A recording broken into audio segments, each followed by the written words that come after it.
Good morning, gentlemen. How are we? Welcome back to Taking Territory. When I look back on my life, something has become increasingly clear to me. Most of my life and most of the directions and the path that I have taken and the doors that have opened to me have been as a result of a number of very specific pivotal moments. Yes, of course, there has been incremental improvement, but certain things happened because at a certain point I made a decision, and that could have been a phone call. It was a form to fill in, maybe a woman I spoke to who I then subsequently married, sending out speculative CVs, but ultimately it was making a decision and then acting on it. And whenever I look now at my life in midlife, I can certainly see that the danger is not bad decisions, it is inertia. So some of the very best things that I'm enjoying in my life right now have been a result of what one might consider ordinary actions.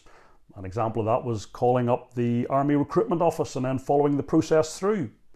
As I said, I've sent out speculative CVs, maybe making a couple of uncomfortable phone calls. And an example of something like that recently was a number of years ago. I made a phone call just on the off chance about finding out about doing counselling and doing a counselling course. Very, very quickly, I was put onto a 2-year course and I'm now subsequently volunteering in the community. And all that was just based on the fact of a single call. Now, none of these moments in themselves felt particularly dramatic at the time, but each one of them opened up new territory to me, new territory that I couldn't have predicted. And indeed, some of these decisions, I still don't know where they will lead. But here's the truth. Nothing would have happened if I had been waiting for certainty. There's a line I read several years ago in a book, and it suggested that in the fullness of time, 50% of our decisions would be wrong. Now, that's not even, you would say, a failure rate. Well, yes, it is. It's a 50% failure rate, but it's just plain reality. And I would say, to a degree, it doesn't matter even how intelligent you are. Some of the brightest, most intellectual minds are still going to be having a failure rate at that sort of level. The question, I don't think, is so much about making a wrong decision, but it's about how quickly you can recover from decisions whenever you do. And the point is that whenever a decision turns out to be wrong, the answer is not paralysis. The big question is how quickly can you make another decision, and that right quickly, to start improving the situation. And I think of many men in my generation, certainly I was among them, that we were brought up in a society that was maybe a little more hierarchical, and we were trained into hesitation. When we look back at our schooling, we were told to sit still, wait your turn, and don't move unless you're told. In fact, certainly the household I grew up in whenever I was very young, and maybe it continues in households, and there is a reason for it, I get it, don't get me wrong, but nothing was actually allowed until permission was expressly given. And I was one of those guys who followed the rules, and I find that in the way of schema thinking theory goes, that what I experienced whenever I'm younger, I'm probably still one of those guys right now. But I used to look at other guys, and still do look at the rule breakers, and I am ever so slightly envious. Some of those guys I know have gone on to open up very successful businesses and have generated significant wealth as a result. I'm sure some of them have also crashed and burned and fallen off a metaphorical cliff somewhere, but we don't often hear about those guys so much. But I think the common thread, and what I've identified over the number of years of my life, is that lives don't change unless there's some movement, some decision point, and making decisions. And as I've reflected, I think most of us are caught in one of 5 states. And those states are idleness, and that's when we do nothing and we numb out. Or then we could be at rest, which is, I think, completely legitimate. That's recovery and restoration. Then we have inertia. That's just when we're mooching around, we want to act, we're watching YouTube videos about action, but we're not actually moving. And then there's maintenance, and this is what keeps life running properly. And then finally, taking territory, what this channel is named after. That's about building, about growing, about advancing. And if I think about it, I would say that most guys are probably stuck in the inertia bracket. It's not that we're lazy, it's not that we're unwilling, we're just stalled. We're burnt out often for that we give the best days of the best part of our days to our work, and work pays us, and rightly so, and that's what's expected, and that's what even society expects, and that's what moves us on. But sometimes there's not much left for ourselves, and we just can't get over the friction that inertia presents. But inertia is incredibly dangerous because the days turn into weeks, and the weeks turn into years, and before you know it, you'll be in your grave. And this is really, really starting to trouble me right now.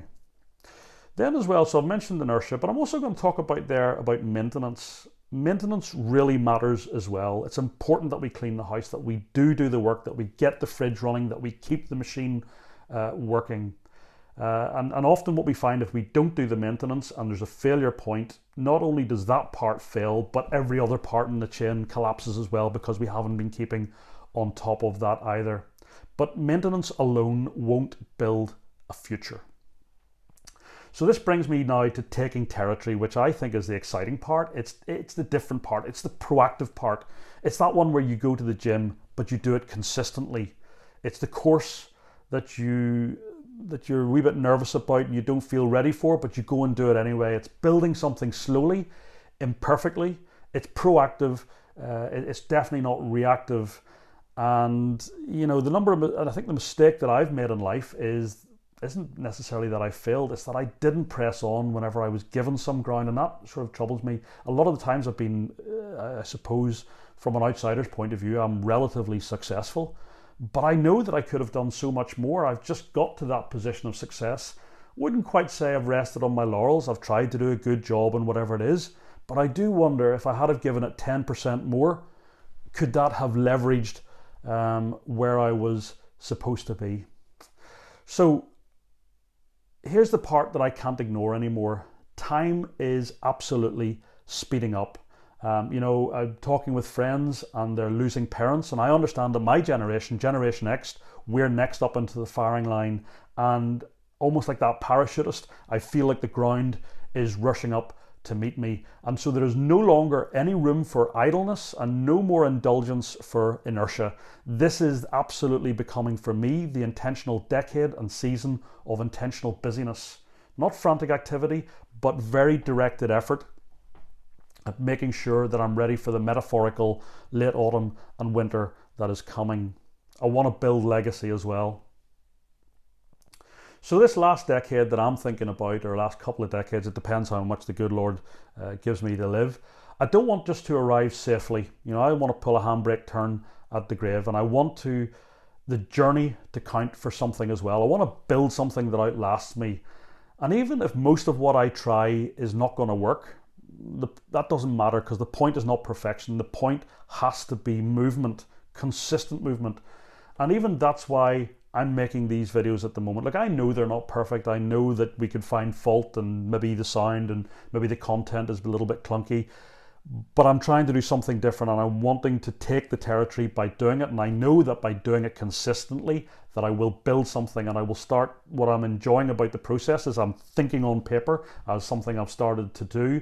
I'm starting to see ideas. I'm starting to see things connect with each other. Ideas are starting to integrate, and most importantly, I'm resisting any drift that I see. And it gives me just even the small progress I've made over this last couple of weeks in the preparation for this. I'm seeing it's building more energy within me, and it's actually becoming slightly addictive, but I must desist at some point whenever I had a week off, but whenever I go back to work, I'm sure it'll slow down. But I think the key thing is that I want to make sure that I encourage you as another fellow man, maybe my age, maybe not. You've got to step out of inertia. You've got to take one small piece of ground a day, and even whenever you take it, you've got to hold it. Now, it's admittedly, some days you're going to be ahead, some days you're going to be behind, but we've got to find ways of making more progress, at least moving 2 steps forward and only 1 back, and that's what I think life is about. So the final question I want to leave you with today is, what territory are you meant to be taking right now? And maybe you haven't. And so I'm not talking about tomorrow. I'm not talking about someday. I'm talking about today. Does your garage need cleared out? Does your kitchen need cleaned? Does your bedroom need hoovered? Okay, some of these are maintenance tasks, but sometimes to even get to taking territory, you've got to build the foundations. You've Energy begets energy. Energy leads to energy.